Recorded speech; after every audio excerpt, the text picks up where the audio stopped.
What is the best wildlife lens for a micro four thirds system? Now when you think of wildlife lenses for a micro four thirds system, right at the top of the list is the Olympus 300mm f4 Pro and the Panasonic 200mm f2.8. Now I currently use the Panasonic, which is just here, and I also used to own the Olympus, so I know both the lenses really well. Now I previously completed a side-by-side comparison between these two lenses, which I'll put a link up above. Now before we go any further, I'd like to say that if you already own either of those lenses and you are happy with the results, then do not watch this video. I would also like to say that I love the Micro Four Thirds system. I've used it for a few years. I love the cameras that Olympus and Panasonic are producing. So now I've got it out of the way, let me explain why the best wildlife lens you can buy for your Micro Four Thirds system is a Canon. So to justify this statement, let's look at the important things that make a good wildlife lens. Image quality, long focal range, large fast aperture, size and weight, image stabilization and price. So using this criteria, in my opinion, the best option for anyone looking to buy a lens for Micro Four Thirds cameras for wildlife is to buy this, the Canon 400mm F5.6 lens, and while you're buying one of these, then also buy an M50 camera to use with it. Now I know this is completely leaving the Micro Four Thirds system, but unfortunately after my experiences with both of those other lenses, I believe the Canon one is a clear winner. Now let's look again at the criteria and see why.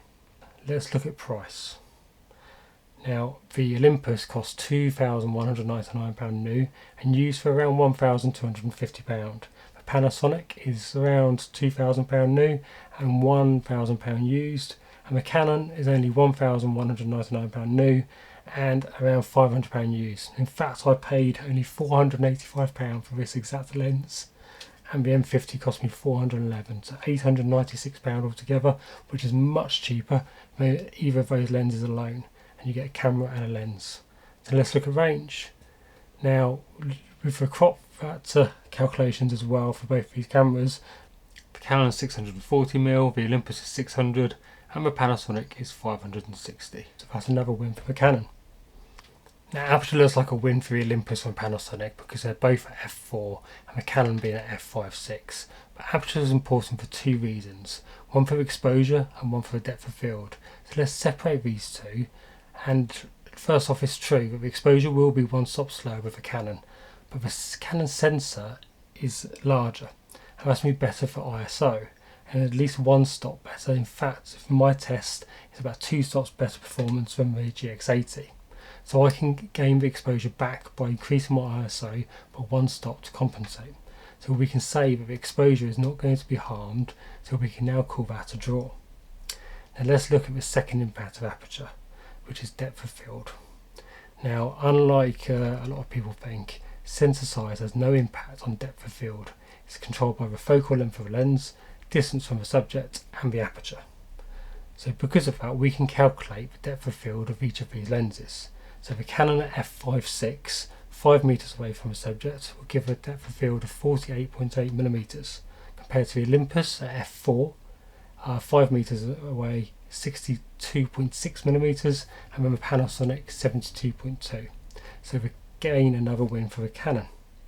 Now image quality. Now I haven't been able to get my hands on the Olympus lens to compare exactly side by side, but bearing in mind the Olympus and the Panasonic said to be about the same image quality, and looking at these two shots with the Canon on the left and the Panasonic on the right, you can clearly see that the Canon lens and the 24 megapixel sensor gives a much better image quality.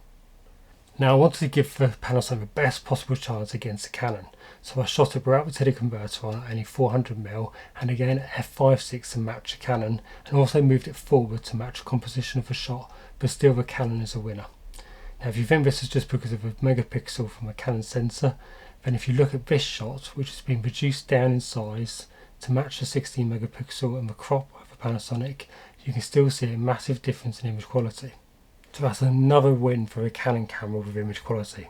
Now let's look at size and weight, as many Micro Four Thirds users will want a smaller, more mobile setup. So first off, the M50, the reason why I paired up with this is it's another small mirrorless camera, very much like the GX80 in size, which is personally the sort of size of camera I like.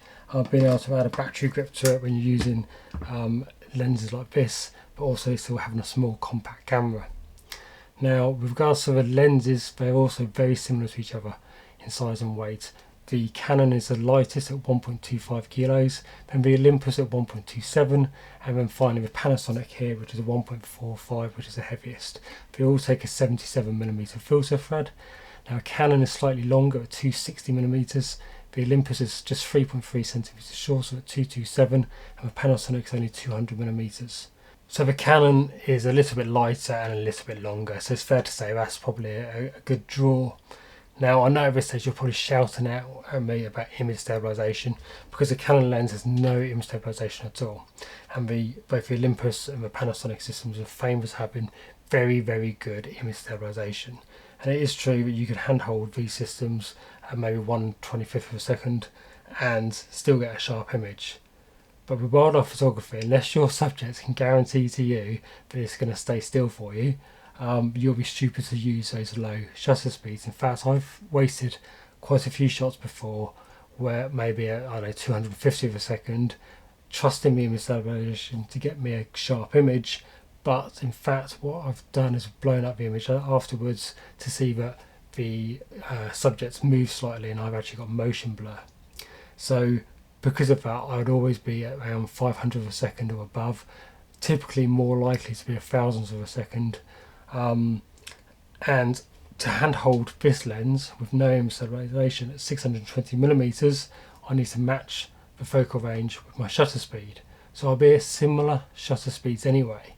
So there's no real disadvantage of having image stabilization for shutter speeds anyway. So there's going to be a slight usability thing with being able to find the subject in the viewfinder a little bit easier with image stabilization than with no image stabilization. So I guess I'm going to give that as a win to a Micro Four Thirds system, but only as a small win. But to counteract that, let's talk about autofocus. Now, autofocus with the Micro Four Thirds systems, they use a contrast detect autofocus system, which has really been the Achilles heel for their system. And the polar opposite is the Canon's phase detect dual pixel AF, which is considered to be one of the very best autofocus systems out there. So now, to be fair, some of the Olympus cameras now has got phase detect as well, but they're much more money than the Canon M50, and still haven't got the dual pixel. So that's still a clear win to the Canon system. In fact, for that alone, just the autofocus alone, is worth swapping over. Forget everything else. Yeah, autofocus is amazing. So to summarise, the Canon is cheaper, better image quality, longer range, shallower depth of field, better AF and better ISO performance. And the Micro Four Thirds, well, that's got one stop better exposure from the f4 aperture, but worse ISO by at least one stop. And it has image stabilization, but that's not necessarily going to lower your shutter speed.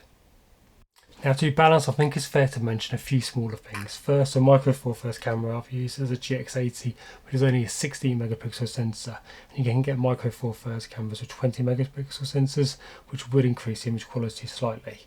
But again, you can get Canon cameras with higher than 24 megapixels. And the same with frame rate, we haven't mentioned it yet, but the M50's got a quite impressive 10 frames per second frame rate, but I do have to say that the buffer's nowhere near as good as the GX80, and I can only get around 6 or 7 before that fills up. So as much as I'd like the Micro Four Thirds system, I didn't want anyone to make the same mistakes as I did by buying and spending a huge amount of money on these lenses when there's better options out there. So please be sure to subscribe to my channel and give me a thumbs up if you found this useful, and let me know what you think. Have I missed anything? Is there a reason why these lenses are so expensive?